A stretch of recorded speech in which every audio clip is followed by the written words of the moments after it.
MLA Madhavaram Krishnarao కీలక వ్యాఖ్యలు చేశారు. స్థానిక బీఆర్ఎస్ మైనార్టీ సెల్ అధ్యక్షులు సర్దార్ ఆత్మహత్య చేసుకోవడం బాధాకరమని తెలిపారు. కాంగ్రెస్ ప్రభుత్వంలో అధికారులు, కార్యకర్తలు కొమ్మక్కై ప్రజల నుంచి డబ్బుల వసూలుకు పాల్పడుతున్నారని ఆరోపించారు.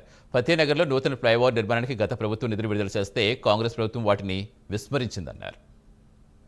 అబద్ధాల మాటలు చెప్పి 18 నెలలు గడుపుతా ఉన్నారు.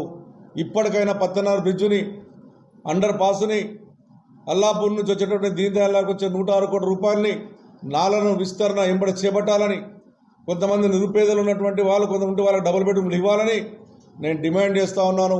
చాలాసార్లు మీరు తీసుకొని మా కార్పొరేటర్ కానీ నేను కానీ ప్రతి దగ్గరికి వెళ్ళాం, చెప్పాం, అయినా కూడా మీరు స్పందించట్లేదు. ట్యాక్సులు అయితే విపరీతంగా పెంచేస్తూ ఉన్నారు. కాబట్టి దీని మీద చర్య తీసుకోమని నేను విజ్ఞప్తి చేస్తూ ఉన్నాను. ప్రభుత్వానికి హెచ్చరిస్తూ ఉన్నాను.